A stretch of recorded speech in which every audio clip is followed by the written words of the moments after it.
कधी पण तर राजा का बेटा राजा नाही होतात. जे लोकांनी आपल्याला निवडून दिलेलं असतं ना, ऍक्च्युअली राजा तो असतो. प्रभाग 13 म्हणजे तुमच्यासाठी नेमकं काय आहे? जबाबदारी, कुटुंब, संधी की सेवा? सेवा नक्कीच. जेव्हा मी नगरसेविका होईन तर मी तेव्हा हक्काने काही काही गोष्टी ठरवलेत की ह्या मी करणारच आहे. तर मी त्यांच्यासाठी जे स्किल त्यांना मिळेल असे मी प्रशिक्षणाचे शिबिर त्यांच्यासाठी उपलब्ध करून देईन. त्याच्यातून काहीतरी त्यांना उत्पन्न मिळेल. जेव्हा एक सामान्य नागरिक तीच कामं घेऊन कोणाकडे जातो ना, तर त्यांना खूप उडवाउडवीची उत्तरं भेटतात किंवा त्यांच्याकडे खूप दुर्लक्ष केलं जातं.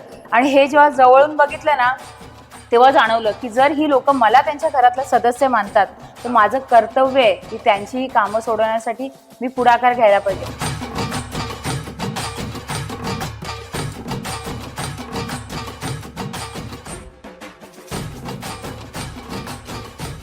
म्हणजे माझ्या नवऱ्याचं पण तेच आहे. म्हणजे त्यांच्याकडे पण सगळं असून पण नाही आहे ते समाधान. कारण त्यांना पण त्यांच्या आसपास त्यांचं नेहमी एकच असतं, माझ्या आसपास राहणाऱ्या लोकांचे सगळे प्रश्न मला सॉल्व्ह करता आले पाहिजेत. माझा जो मित्र परिवार असेल, माझे नातेवाईक असतील किंवा माझ्याकडे एक आशेच्या नजरेने येणारा जो सामान्य माणूस पण असेल ना, तर त्याला मी रिकाम्या हाताने पाठवणार नाही.